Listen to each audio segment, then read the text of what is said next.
Hello guys, welcome back once again to the one shot series, जहां पर हम हर chapter को कंप्लीट कर रहे हैं इन जस्ट 15 मिनट। और आज का हमारा टॉपिक है, चैप्टर है मेटल्स एंड नॉन मेटल। आपको बता दें ये चैप्टर नंबर 3 है क्लास 10 साइंस का। आप लगाने वाले हो आग अपने एग्जाम्स में। आपको कुछ नहीं करना, दबा के इन वीडियोस को शेयर करना। जितना प्यार आपने रेगुलर कंप्लीट सिलेबस पर दिखाया उतना ही प्यार दिखाना है इन वीडियोस पर। मैं आपसे वादा करता हूं कि आप अपने एग्जाम में आग लगाने वाले हैं। और आज की इस पहली हेडिंग को देखते हैं, खुशबू आने वाली है। देखो, तो बात करेंगे मेटल्स का होता है। तो याद रखना, मेटल्स ऐसे एलिमेंट होते हैं जो कि इलेक्ट्रॉन्स को लूज जो क्या करते हैं, इलेक्ट्रॉन्स को लूज करते हैं। दैट्स व्हाई हम इन्हें इलेक्ट्रोपॉजिटिव भी कहते हैं। जैसे अगर आपसे कह दूं भाई कोई एलिमेंट अगर इलेक्ट्रॉन को लूज करता है, इलेक्ट्रॉन होते हैं नेगेटिव, इलेक्ट्रॉन होते हैं नेगेटिव। अब इलेक्ट्रॉन को अगर लूज करता है तो इलेक्ट्रॉन को लूज कर देगा, दैट मीन नेगेटिव को लूज कर देगा, तो क्या बचेगा?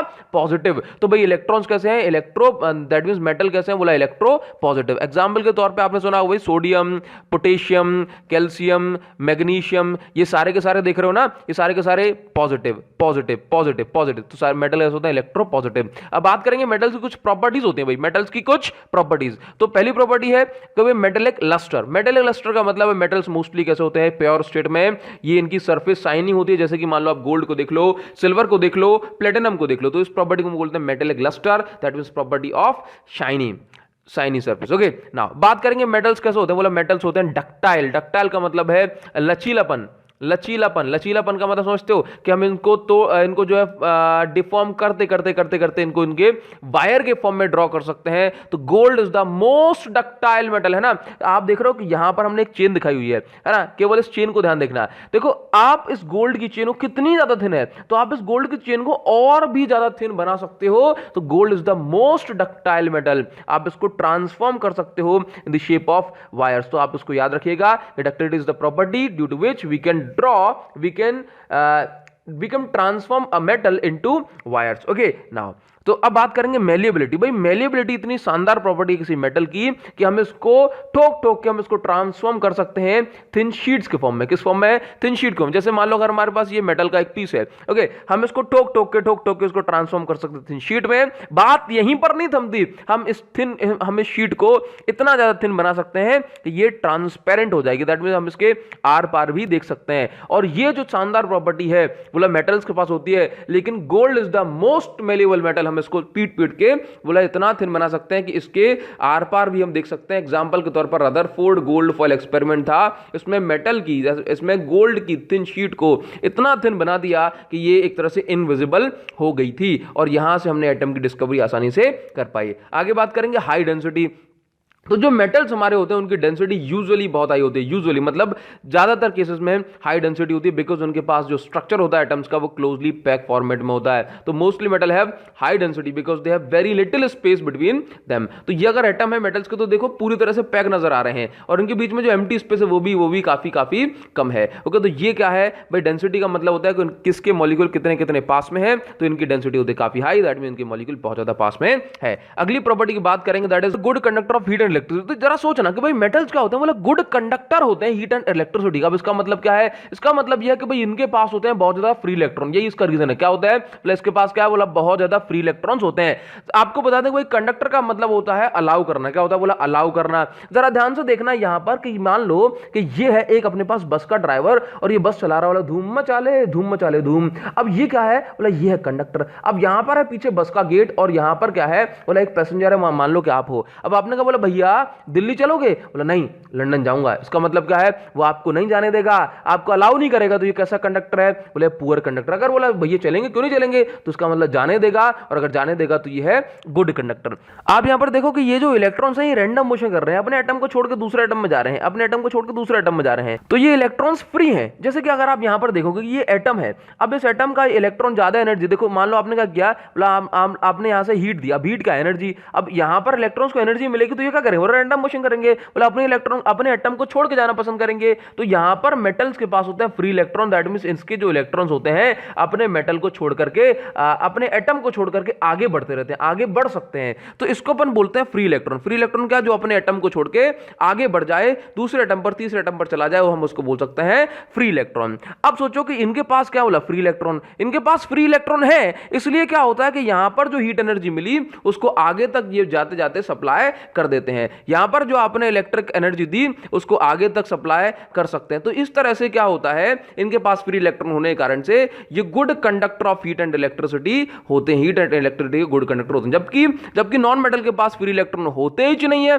अब अगर होते नहीं है तो फिर इनके पास जो है ये जो गुड कंडक्टर वाली प्रॉपर्टी भी नहीं आती। ये कैसे हैं, बोला पुअर कंडक्टर होते हैं। नाउ अब अगली बात करेंगे मेल्टिंग एंड बॉइलिंग पॉइंट की। तो याद रखना भाई, melting and boiling point metal का जो होता है वो हाई होता है। मेटल का boiling and melting point high होता है बिकॉज आपने देखा होगा अगर आपको किसी चीज को गर्म करना है तो जब आप बॉयल करते हो तो जो रैंडम मोशन हो रहा होता है, पानी या फिर कोई भी लिक्विड इधर उधर खोल रहा होता है ना। तो आप देखते हो कि इस समय जब आप किसी मेटल को बॉयल करते हो, जब आप किसी चीज को जब आप बॉयल करते हो, मेल्ट करते हो, तो जो बॉन्ड होती है ना, जो बॉन्ड होती है वो बॉन्ड टूटती है। क्या होता है, बॉन्ड टूटती है। तभी तो ये इधर उधर खोलते समय, बॉयल होते समय जा पाते हैं। तो याद रखना कि बॉन्ड को अगर तोड़ना है तो आपको एनर्जी ज्यादा देनी पड़ेगी। अगर आपको ज्यादा एनर्जी देनी पड़ेगी, इसका मतलब है कि ज्यादा मेल्टिंग पॉइंट, ज्यादा टेंपरेचर तक आपको एनर्जी देनी पड़ेगी। तो याद रखना कि मेटल्स को बॉयल जब आप करते हैं, मेल्ट या बॉयल करते हैं, तो बॉन्ड ब्रेक होती है। जब बॉन्ड ब्रेक होती है, जबकि मेटल्स के एटम की बॉन्ड होती है स्ट्रांग। अब अगर स्ट्रांग बॉन्ड है तो आपको एनर्जी ज्यादा देनी पड़ेगी, अगर स्ट्रांग बॉन्ड है तो आपको एनर्जी ज्यादा देनी पड़ेगी। That's why melting and boiling point होता है हाई। तो अगर आपसे पूछा है बोला मेटल्स का melting and boiling point high क्यों होता है, तो याद रखना उनकी बॉन्ड काफी स्ट्रांग होती है और स्ट्रांग बॉन्ड को तोड़ने में ज्यादा एनर्जी देनी पड़ती है, तब तक टेंपरेचर जो है हाई हो जाता है। ओके, नाउ यहां पर कुछ एक्सेप्शन है। एक्सेप्शन ये है कि गैलियम देखो, मोस्टली मेटल जो होते हैं, जनरली मेटल जो होते हैं उनका temperature melting and boiling point high होता है, जबकि गैलियम का मेल्टिंग पॉइंट इतना कम होता है कि ये रूम टेम्परेचर पर भी मेल्ट हो जाता है। जबकि मर्क्यूरी ये रूम टेम्परेचर पर आता है जब मेल्ट होता है, जबकि मर्क्यूरी रूम टेम्परेचर पर या उससे पहले भी क्या होती है भाई, लिक्विड फॉर्म में होती है। तो याद रखना कि ऑल मेटल्स एक्सेप्ट मर्क्यूरी को छोड़ करके सभी मेटल रूम टेम्परेचर पर सॉलिड होते हैं। नेक्स्ट, अब आप देखिए जो मोस्ट इंपोर्टेंट क्वेश्चन है इस चैप्टर से, that is difference between metal and non metal. तो आपको पहला जो डिफरेंस याद रखना है, that metals are generally solid, जबकि non metal solid, liquid, gases तीनों स्टेट पाए जाते हैं। जैसे कि क्लोरीन गैस होती है, नाइट्रोजन गैस होती है, लेकिन नॉन मेटल होता है। ओके, इसमें एक्सेप्शन है मर्क्यूरी एंड गैलियम, जिसको आप जानते हैं कि ये लिक्विड फॉर्म में भी पाए जाते हैं। मेटल्स, जबकि मेटल्स हैवी होते हैं, जिसमें से एक्सेप्शन होता है सोडियम, पोटेशियम, मैग्नीशियम, ये काफी लाइट होते हैं। Non metal generally light and weight होते हैं। यहां पर आप देखो मेटल्स हार्ड होते हैं, नॉन मेटल होते हैं, जबकि ये नॉन मेटल्स जो होते हैं वो हार्ड भी होते हैं जबकि ब्रिटल होते हैं। दैट मींस ब्रिटल का मतलब होता है ये कड़क होते हैं, डायरेक्ट टूट जाते हैं, शेप को चेंज नहीं करते। इसमें एग्जांपल देखो कि सोडियम, पोटेशियम इतने भाई मैं कहूंगा भाई हार्ड नहीं होते, सॉफ्ट होते हैं। एक्सेप्शन है कि आप इनको नाइफ से भी काट सकते हो, नाइफ से भी कट कर सकते हो। कि आयोडीन जो होता है शाइनी नॉन मेटल है, good conductor of heat and electricity होते हैं। जबकि आप यहां पर देखो ग्रेफाइट जो है नॉन मेटल होने के बावजूद भी गुड कंडक्टर ऑफ इलेक्ट्रिसिटी होता है। आप इसको सेल वगैरह में आसानी से देख सकते हो। तो ये मोस्ट इंपोर्टेंट पॉइंट है और ये मोस्ट इंपोर्टेंट 1 मार्क क्वेश्चन है। आगे बढ़ते हैं और आपको यहां पर देखने को मिलेगी केमिकल प्रॉपर्टीज ऑफ मेटल। तो याद रखना, मेटल जब ऑक्सीजन के साथ रिएक्ट करते हैं तो मेटल ऑक्साइड बनाते हैं, और मेटल ऑक्साइड जो होती हैं बेसिक नेचर होता है इनका, जबकि नॉन मेटल की जो ऑक्साइड होती हैं उनका नेचर होता है एसिडिक। तो आप जानते हो कि मेटल की ऑक्साइड होती है बेसिक, जबकि नॉन मेटल की एसिडिक होती है जो है ऑक्साइड। तो यहां पर एक नया टर्म होता है, that is called amphoteric oxide. Amphoteric oxide हम उन मेटल ऑक्साइड को कहते हैं जो कि दोनों property, both acidic and basic property दिखाती है, बेसिक बिहेवियर शो करता है। तो हमने कहा भाई एल्यूमिनियम ऑक्साइड, जिंक ऑक्साइड दोनों प्रॉपर्टी शो करती है, तो उसको कहा कि ये कैसी ऑक्साइड है, एम्फोटेरिक ऑक्साइड। तो आपको याद रखना है यहां पर अगली जो प्रॉपर्टी है, reaction of metal with acid. तो मेटल जब एसिड के साथ रिएक्ट करते हैं तो सॉल्ट प्लस हाइड्रोजन गैस बनाते हैं। Zinc plus HCl gives ZnCl two salt plus hydrogen gas. Sodium and water, तो जब मेटल जब वाटर के साथ रिएक्ट करता है, most important question, most important question, जब मेटल जो है वाटर के साथ रिएक्ट करते हैं तो ये जो रिएक्शन है, ये आप देखोगे यहां पर ये बेस मिल रहा है हाइड्रोजन गैस और ये हीट मिल रही है। ये क्या मिल रही है भाई, हीट। और ये हीट क्या है भाई, एक्सोथर्मिक रिएक्शन से इसका नाम पड़ जाता है। अब सोचो कि ये रिएक्शन इतनी ज्यादा हाईली एक्सोथर्मिक होती है कि इसमें भाई आग लग जाती है, और इस तरह से हम सोडियम और पोटेशियम को केरोसिन ऑयल में रखना प्रेफर करते हैं इंस्टेड ऑफ वाटर। देखो ये सोडियम पोटेशियम में आग लगती है, आयरन में नहीं लगती। क्यों? क्योंकि आप देखो कि sodium potassium highly reactive metal होते हैं। ओके, आगे बढ़ते हैं। आगे बढ़ते हैं भाई। Next is ionic compound. Next is ionic compound. Ionic compound का मतलब है वो कंपाउंड जो आयन से बने, या फिर मैं आपसे कहूं कि भाई chemical bond formed by complete transfer of electron. यदि कोई chemical bond complete transfer of electron कारण बन रही है तो हम उस बॉन्ड को बोलेंगे आयोनिक या फिर electrovalent bond.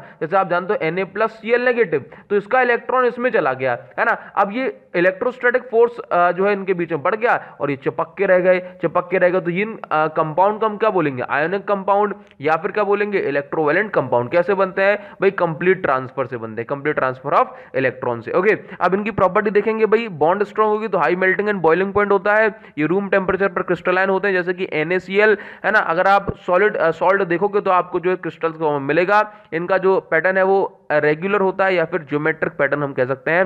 Hard and brittle होते हैं, इलेक्ट्रिसिटी को कंडक्ट करते हैं एज ए इलेक्ट्रोलाइट, जैसे कि NaCl। नमक के पानी से इलेक्ट्रिसिटी बनाई जा सकती है बिकॉज उसके पास क्या होते हैं, फ्री आयंस। ओके, आगे बढ़ते हैं।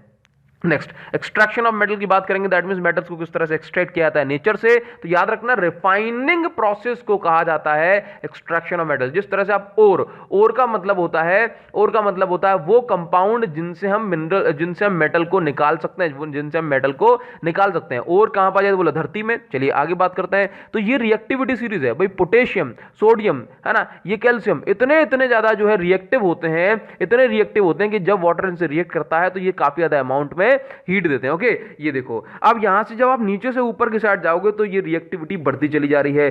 तो देखो, गोल्ड, सिल्वर, ये हाई, ये मतलब कहेंगे भाई लीस्ट रिएक्टिव होते हैं। कैसे होते हैं, लीस्ट रिएक्टिव। कभी भी इनको कहीं भी पहन कर चले जाओ, कभी इनमें आग नहीं लगती है। अब जैसे आप आगे ऊपर की साइड जाओगे तो ये मोस्ट रिएक्टिव मेटल्स होते हैं। तो भाई ये जो मेटल जब रिएक्ट करते हैं तो काफी ज्यादा हीट आपको देखने को मिलती है। अब इस रिएक्टिविटी सीरीज में हम आगे बात करेंगे कि भाई एनरिचमेंट ऑफ ओर क्या होता है। जैसे देखो क्या होता है, ओर का भाई वो कंपाउंड जिनमें से मेटल्स को निकाला जा सकता है, निकाला जाता है। ओके, तो जब और मिट्टी में पाई जाती है, कहां पाई जाती है, बोला मिट्टी में। जैसे कि हेमेटाइट। हेमेटाइट क्या भाई, हेमेटाइट आयरन की ओर है। इस चट्टान में से, इस रॉक में से, इस मिट्टी में से आयरन निकाला जाता है। क्या निकाला जाता है, आयरन निकाला जाता है। ओके, तो एनरिचमेंट ऑफ ओर का मतलब है एनरिच करना, दैट मींस मिट्टी में से जो जितनी भी जो गंदगी वगैरह है, जितनी भी इंप्योरिटी है उसको निकाल देना, उसको कहा जाता है एनरिचमेंट ऑफ ओर। और इस इंप्योरिटी को यहां पर एक अलग टर्म दिया गया, दैट इज कॉल्ड गैंग और मैट्रिक्स। चलिए, तो removal property, removal of impurities is also called concentration of ore को कंसंट्रेट करना। अब आगे बात करेंगे एक्सट्रैक्शन ऑफ मेटल। तो जब मेटल्स को एक्सट्रैक्ट किया जाता है तो उसमें मेटल में हमने 3 कैटेगरी बना दी भाई। एक्सट्रैक्शन में भी लो रिएक्टिविटी वाले मेटल, मीडियम रिएक्टिविटी वाले मेटल और फिर हाई रिएक्टिविटी वाले मेटल। तो आप यहां पर देखेंगे कि जो मेटल लेस रिएक्टिव होते हैं, उनको उनकी ओर में से आसानी से निकाल लिया जाता है, उनको उनकी ओर में से आसानी से एक्सट्रैक्ट कर लिया जाता है। तो भाई जैसे सिनेबार क्या है भाई, cinnabar is the ore of mercury. तो सिनेबार में से मर्क्यूरी को निकाल लिया जाता है, मतलब हीटिंग करके, है ना, हीटिंग अलोन, है ना, हीटिंग करके। Copper glance is the ore of copper, that mean copper glass वो रॉक है, वो चट्टान है, वो मिट्टी है जिसमें से कॉपर को निकाला जाता है बाय हीटिंग, सिंपल हीटिंग करके। ओके, नाउ अब एक्सट्रैक्शन ऑफ मेटल, भाई वो मेटल जो मीडियम रिएक्टिविटी वाले मिडिल सीरीज में आते हैं, मिडिल ऑफ द सीरीज में आते हैं, तो इनको रोस्टिंग, कैल्सिनेशन, रिडक्शन से निकाला जाता है, मतलब प्योर किया जाता है। देखो, अब सल्फाइड ओर होती है, सल्फाइड ओर को एक्सेस एयर की प्रेजेंस में हीट करना below it's melting point two convert in metal oxide is called roasting. Roasting का मतलब क्या है भाई, सल्फाइड ओर को अगर आप एक्सेस एयर की प्रेजेंस में हीट करोगे, टेम्परेचर मेल्टिंग पॉइंट ज्यादा नहीं होना चाहिए, तो हम इसको मेटल ऑक्साइड में कन्वर्ट कर लेंगे और मेटल ऑक्साइड को हीटिंग करके मेटल बना दिया जाता है। अब कैल्सिनेशन में देखो, कार्बोनेटेड ओर को एब्सेंस ऑफ एयर में हीट करना है, एब्सेंस ऑफ एयर में, है ना, हीट किया जाता है बिलो इट्स मेल्टिंग पॉइंट, की मेल्ट ना हो, और हम इसको कन्वर्ट कर सकते हैं मेटल ऑक्साइड में और उसके बाद हीटिंग करके इसको ऑक्साइड में कर लेंगे, है ना। तो कैल्सिनेशन, रोस्टिंग आपको समझ में आ गई, सल्फाइड ओर के लिए, ये कार्बोनेटेड ओर के लिए, ये एक्सेस एयर में, ये एब्सेंस ऑफ एयर में।